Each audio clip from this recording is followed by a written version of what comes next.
Hello everyone and welcome back guys to round 6 of our F2 2020 Mick Schumacher career mode, where today we're here back for the Austrian GP weekend. Now obviously if you missed out on last weekend's races from Baku, I would definitely recommend going back and checking them out, as well as obviously we actually uploaded 2 videos yesterday as well. We had the finale of Jamie183 and I's F1 Red Bull Colt career mode I should say, as well as round 2 of our F1 2020 My Team Season 5 career mode from the Bahrain Grand Prix. 2 brilliant races, so yeah, if you missed out on those videos yesterday and you didn't go see them, make sure you go check them out as well before we dive into this weekend's action. But yeah, heading though to Austria this weekend, obviously the shortest lap on the Formula 1 calendar in terms of pure time. In terms of the championship though, Markelov still leads the way, 4 points ahead of ourselves and 24 clear of Guan Yu Zhou as we reach the halfway stage of the championship there. Our teammate Schwartzman still in 4th place there, with Jan Ruvela in 5th, tied with Matsushita there in 6th place. You can see the rest of your running order as well there, but currently obviously Prema still lead the way comfortably at the top of the championship as well. But yeah, diving in though to the Austrian GP weekend, let's see if for the first time this season we can take the lead of the championship.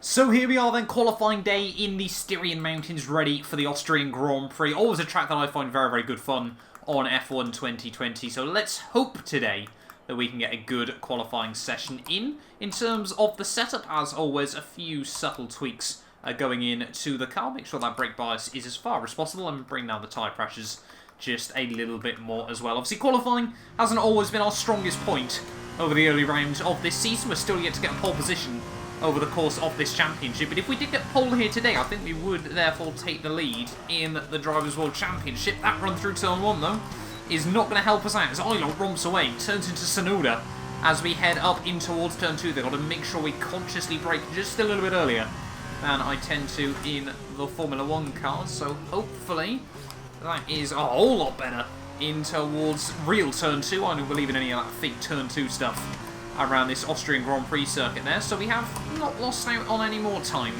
through the second corner. Hopefully as we head down in towards the twisty bits of Sector 2 and Sector 3, we can try to close up the gap just a little bit more, but Sonoda is a long way ahead of us still at the moment, and obviously with such a short lap, any mistake you make, like we did down in towards the first corner, was incredibly difficult to try and recover the time there. Use all the curb, open up the track as much as you possibly can in towards the final few corners of the lap though. We're now up inside the top 20 once again there, so we are making up places, and obviously that means we are right in the thick of it with the rest of the field as we try not to get any track limits warnings. Through the final corner we go, use all the curb on the exit, the drag race up to the line. It's a very close qualifying, but it's not a good one for ourselves unfortunately. I think that was P20 in the end. Yes it is, only a few tenths behind Yuki Tsunoda, who's stuck in on pole position, but not what we needed. As we wind down from the excitement of qualifying, here's a look at your top 3. Tsunoda, Zhou, and Christian Lundgaard. Goodbye for now then, but we really are just getting started. Make sure you join us again for Lights Out tomorrow. Well, there we go. That's just how close that qualifying session was in the end. There, Yuki Tsunoda on pole by just 28 thousandths of a second ahead of Guan Yu Zhou there. The top 10 separated by less than 2 tenths of a second. The top 14 separated by 1/4 of a second. There, Schwartzman 3 tenths off pole, down in 16th, and myself just half a second off pole, down in P20 there, only able to out-qualify Nissany and Louis Delatraz there at the end of qualifying, but Ailot didn't clearly get off to a good qualifying session in the end there as well, but a very tightly bunched pack ready for the Austrian Grand Prix. Hopefully we can slice our way through the field, and maybe, just maybe, we can get ourselves inside the top 8 for the reverse grid pole. It's race day here at Spielberg, and the drivers are making their final preparations down on the grid before lights out.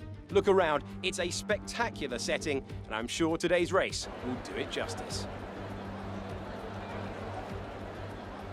So Spielberg is one of the shortest laps on the F2 calendar, just 10 corners, 7 right and 3 left. Look out for the uphill braking zone into turn 3. That represents one of the better opportunities to overtake. Also turn 4 straight afterwards, and then the next one being all the way back round. to turn 1. As usual, I'm joined by our good friend Davide Valsecchi as we soak up the dramatic scenery. Do you think the drama will continue onto the track today, Davide? Ciao Alex, I think we can guarantee that. Austria has always been a track that encourages the driver to overtake and attack. But it's a low grip surface. The drivers out there today will have to make sure that the tiny mistakes don't end up hurting them later in the race. As we're now moments away from the off, let's take a look at the grid order in which they'll start today's race. Yuki Tsunoda lines up on pole position, with Guan Yu Zhou alongside. Looking down the rest of the grid, we have Lundgaard, Dragovic, Nikita Mazepin, and Ticktum, Piquet, Markelov, Aitken, Marcus Armstrong, Matsushita, Giotta, Guilherme Samaya, and Daruvala, Sato, Schwartzman, Galeo, and Callum Ilott, Alesi, and Mick Schumacher, Nissany, and Louis Delatraz starts from the back of the grid. Now it's almost time to lights out, so let's go down to the track.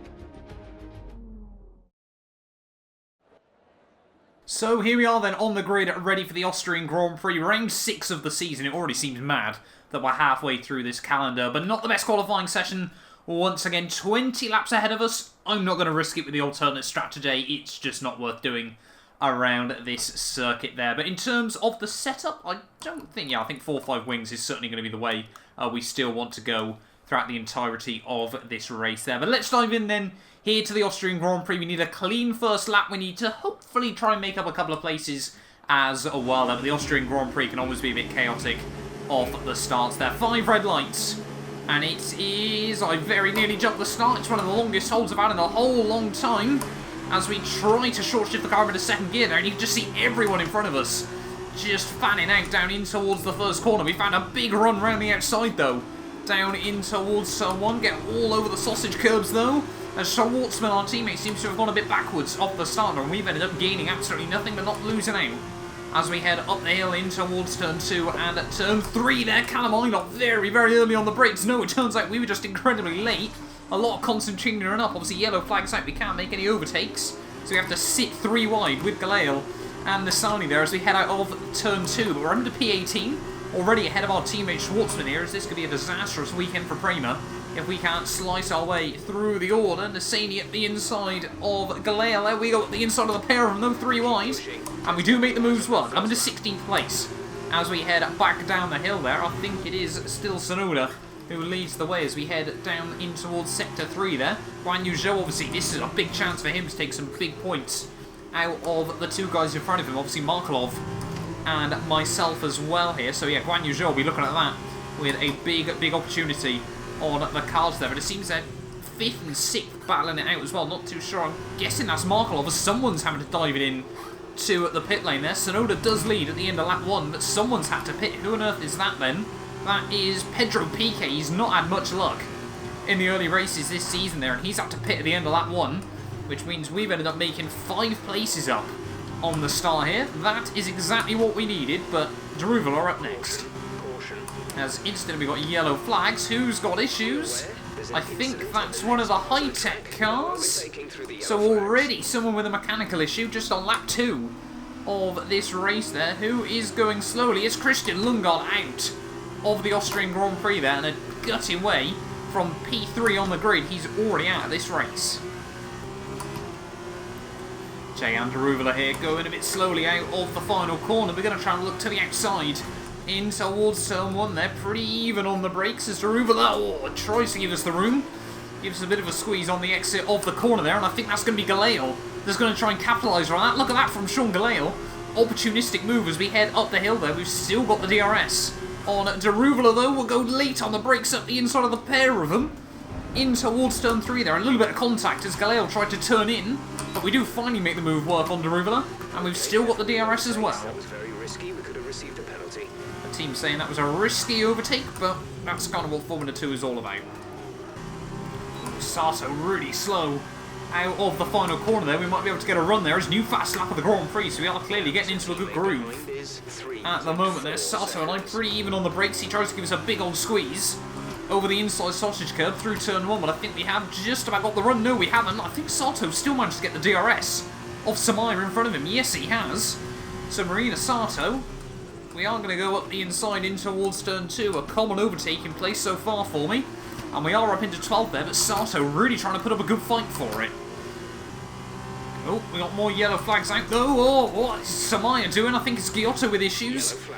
So Giotto appears to be out of this Grand Prix there. Samaya finally dives into the pit lane as well. Not too sure what that all was from the young Brazilian there. Obviously the winner at the Monaco Grand Prix. But yeah, Giotto out. Luckily that's not a safety car, as otherwise that could have been absolutely devastating for us in this Grand Prix. But 2 DNFs inside the first 6 laps here in the Austrian Grand Prix.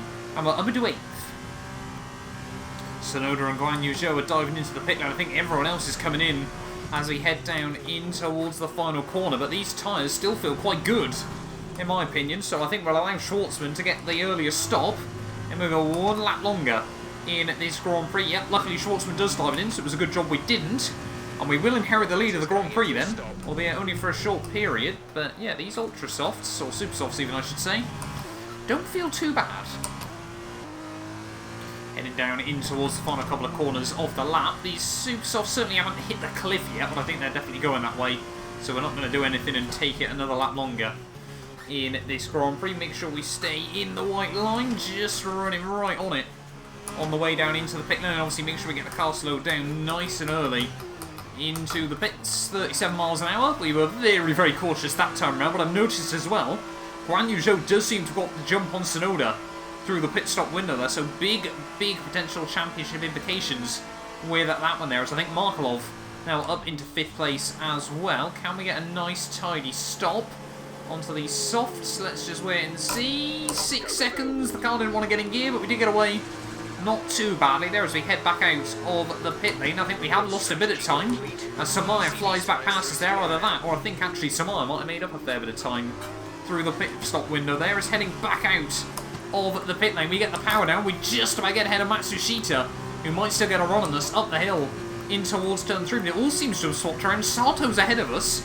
but the likes of Matsushita and Aitken are now behind us in this Grand Prix. So there's been a lot of moving around through the pit stop window there. But for us, we're now up into 10th place and now just 2 spots outside that all-important top 8 in this Grand Prix. But let's see if we can get past Sato again. In the top 10.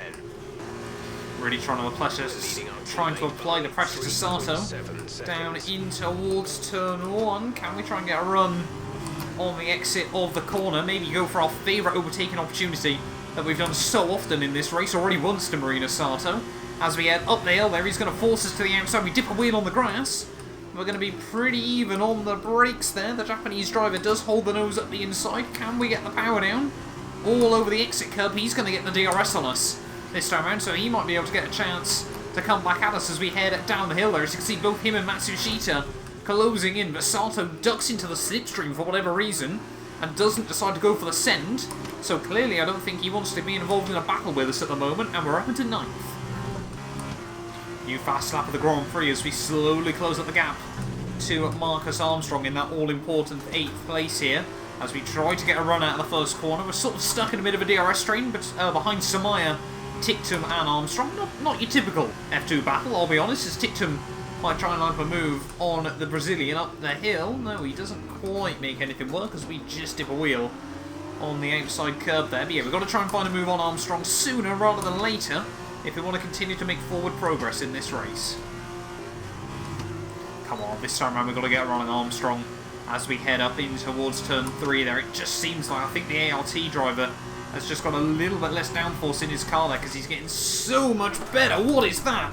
From Armstrong, completely moves around in the braking zone. We were incredibly lucky we weren't a lot closer to him into the corner.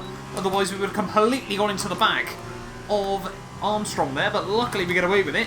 Unfortunately we drop about a second back behind him again, as he's now going to try and look for a move on Tictum. So I think that was what his plan was, see if he could dive a move on Tictum right when we were trying to go for something on him.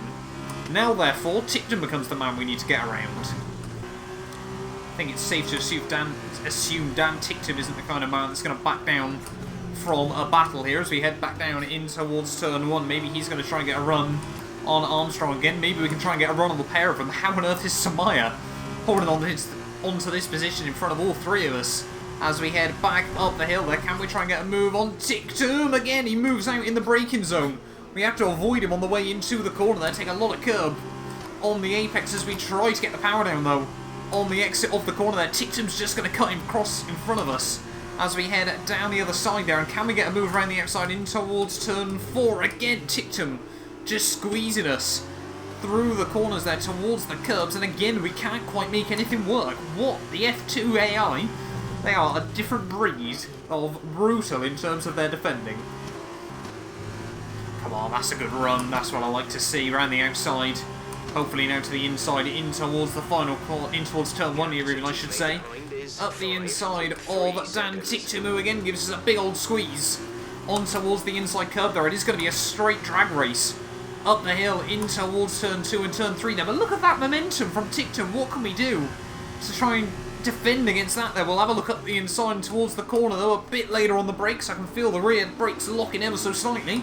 But we do finally get it stopped, and we do finally get to that all-important P8 in this Grand Prix. But, as always, if there's more to be had, there's more on the table, you're going to try and take it. Can we close up to Schumacher and Armstrong still?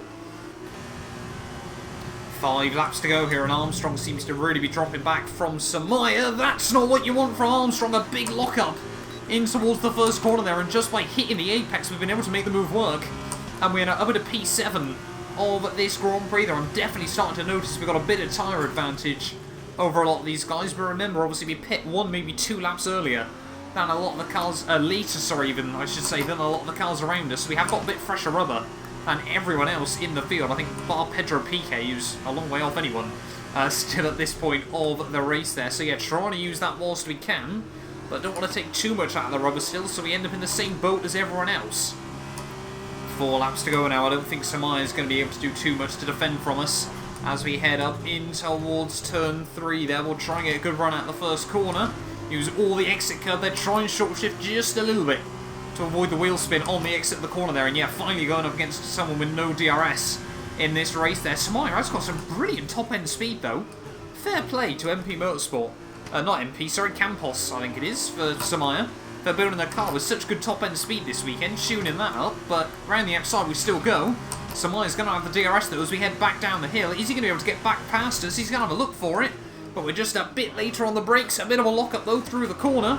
That might leave us vulnerable on the exit. Schumacher, yeah, he's not done with this so far. You can see having a look back around the outside as we head down the hill there. Please just keep the nose up the inside. I'm a bit worried about running into him in case we get a little bit of side pod contact. Obviously, we've got a lot more to lose in terms of the bigger picture here, and we do finally get up the inside. Up into P6, sorry, even I should say, in this Grand Prix there, but 3 laps to go, 7 seconds to our main championship rival Artem Markelov up the road. I think this might be all we can do in today's feature race.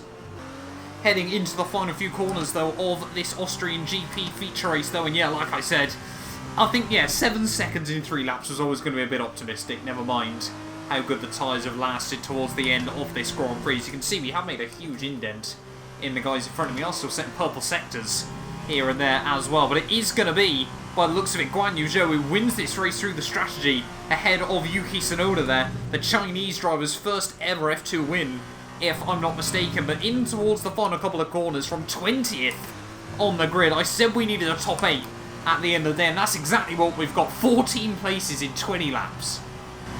Alright, race over. Take care of the car on the way in.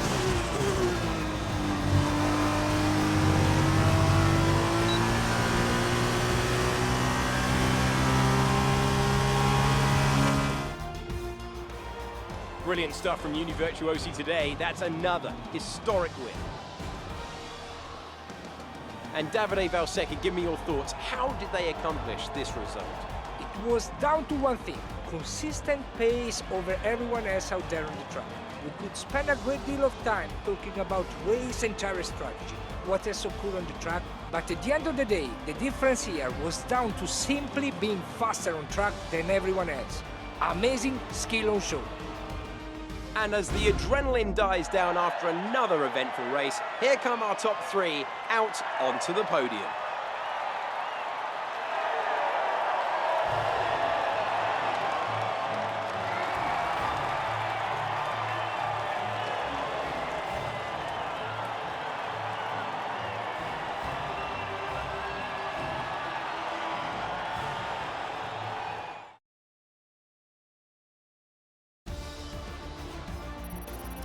So then, it's time to see how this result affects the Drivers' Championship. And so, driver of the day then, Davide Valsecchi, who do you think you'd go for? It's got to be Mick Schumacher. He attacked whole race long. He was amazing. On to the teams then. We saw a dip in form from the championship leaders today. Their lead has taken a significant blow. Meanwhile, Carlin moved up the table with another strong performance this weekend. Goodbye for now then, but we really are just getting started. Make sure you join us again for Lights Out tomorrow.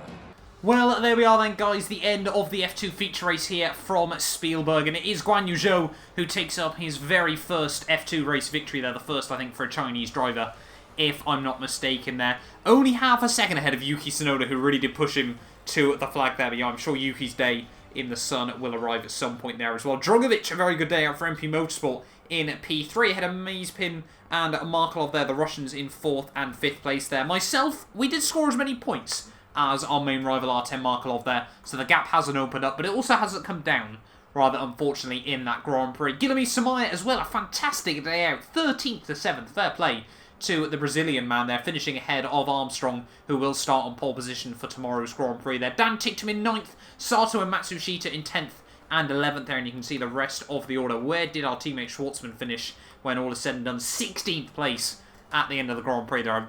He's had such a rough run of form since, I think the Monaco GP weekend. He hasn't scored a single point. Monaco, Baku, or highly likely here in Austria either there. So yeah, really not a day to remember for our teammate there. But in terms of the championship standings, again, obviously 4 points between myself and Markelov. Guan Yu Zhou, though, takes the gap all the way down to 9 points when that race is said and done there, with Schwartzman still in 4th place there, 39 back now, still on 67 there. Mazepin and Yuki Tsunoda move up into 5th and 6th there, ahead of Daruvula, Matsushita and Armstrong there, with Drogovic now up inside the top 10 there, jumping past Giotto, Tictum, Eilot, Sato. Samaia holds on to 16th ahead of Aitken, his teammate now just 5 points behind him, even I should say there, and still just 3 drivers left to score there. And teams-wise, we are still in the lead at the top of the championship. The Virtuosi looking good at the moment. The gap now down to just 35 points there as Carlin get a jump on Raystab there. A brilliant battle going on for P3 overall there. Just 7 points separate Carlin, Raystab, High-Tech and MP Motorsport there, as Campos get a jump on Dams as well. They're obviously with their very low aero package this weekend. But thank you all so much for watching this video. If you have enjoyed, do make sure you leave a like and get yourself subscribed as well. Obviously, like I keep saying, we're trying to hit 15k subs at the channel, so if you're going to help me get one step closer to that, it would be greatly, greatly appreciated as well. And yeah, we will be back tomorrow, ready for the sprint race. You guys do not want to miss it. A big thank you to our channel members for making these videos possible. You can be featured in these end clips as well as granted access to some other exclusive perks for just £1 a month by clicking the join button below.